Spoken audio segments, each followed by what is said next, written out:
ශ්‍රද්ධා සම්පන්න පින්වතුනි, බුදුරජාණන් වහන්සේ දේශනා කරනවා මේ මනුස්සකම් හරි දුර්ලභයි.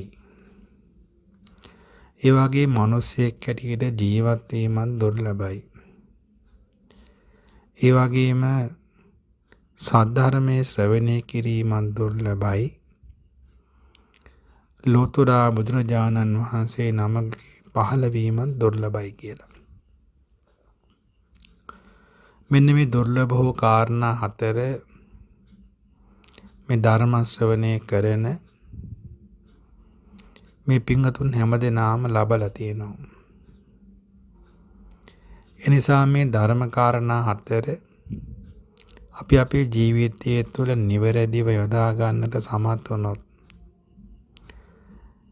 පින්වතුනි අපි හැමදෙනාම දුර්ලභ මිනිස්සු බවට පත් වෙනවා. මිනිස්සෙකුගේ ජීවිතයේ දුර්ලභ වෙන්නේ කොහොමද? හිතන්න පින්වතුනි, මේ මහ පොළොවේ ජීවත් වෙන සමස්ත ලොකු කුඩා සත්ත්ව කොට්ටාස බලපුවාම මනුෂ්‍ය ප්‍රමාණය කොච්චර අඩුද කියලා. මේ මහ පොළොවේ පෘථිවියේ බැරිම කොටසක් තියෙන වතුර. එක මිරිදිය සහ කරදිය වශයෙන් බලපුවාම මේ ගොඩබිම් ප්‍රදේශයේ හරි පුංචි ප්‍රදේශයක්. මේ ජලගෝලයේ ජීවත් වෙන සත්ත්ව ප්‍රමාණය මිනිස්සු දන්නේ නැති තරම්.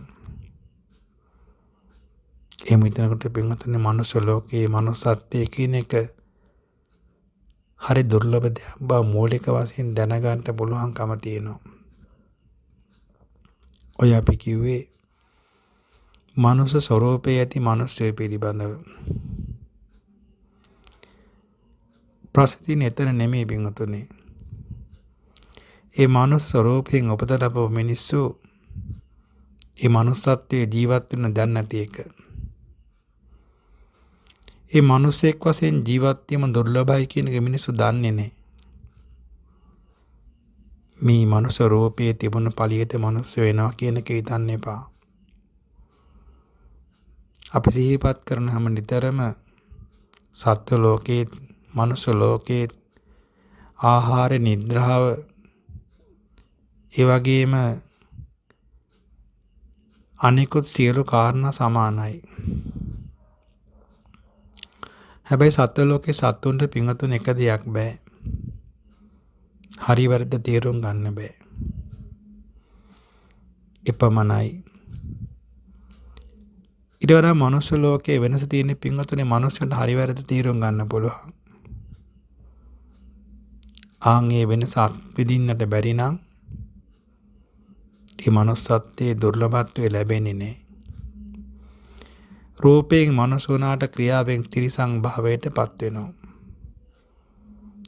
එහෙම කල්පනා කරන මේ සමාජයේ මිනිස්සු වශයෙන් ජීවත් වෙන ප්‍රමාණය කොච්චර අඩුද පින්වතුනි.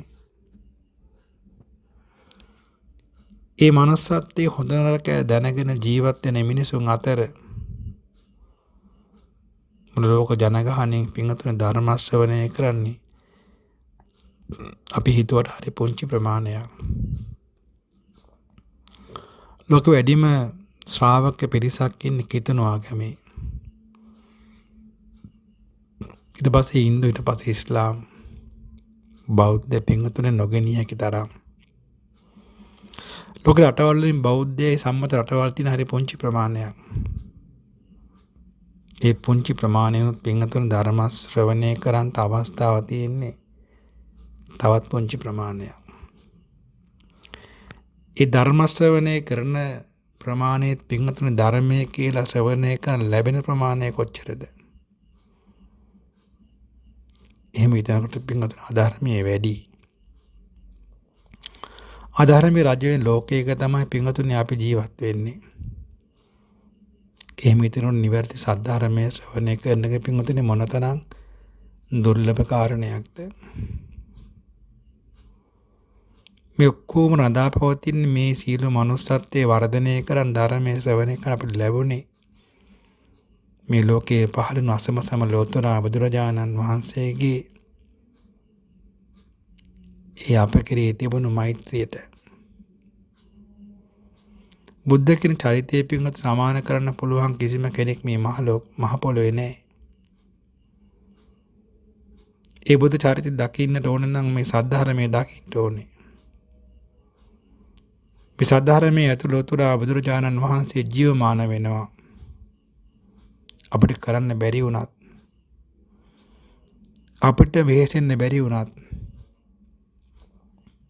අපිට නොතේරුණත් මේ සද්ධර්මයේ ඇතුළේ තියෙන ගැඹුරු ගාම්භීරත්වයේ ඒ තථාගත බුද්ධ චරිතය වැඩ සිටිනවා. ඒ දුර්ලභ බුද්ධත්වයේ ලබන්නට තරම් අපි වාසනාවන්ත වුණා. එහෙනම් ඔබ ඔබේ ජීවිතයේ ලැබුවා දුර්ලභත්වයන් පාදක කොටගෙන ඒ දුර්ලභත්වයට වටිනාකමක් එකතු කරන්න සමත් නොවුනොත් ඔබේ දුර්ලභත්වයේ මොකද වෙන්නේ පින්වතුනි? සුලභත්වයේ බවට පත් වෙනවා. එසේ නොවන්නට ඔබ හැම දිනාටම මේ උතුම් සද්ධර්මය අවබෝධ වේවා. සම්මා සම්බුදු සරණයි.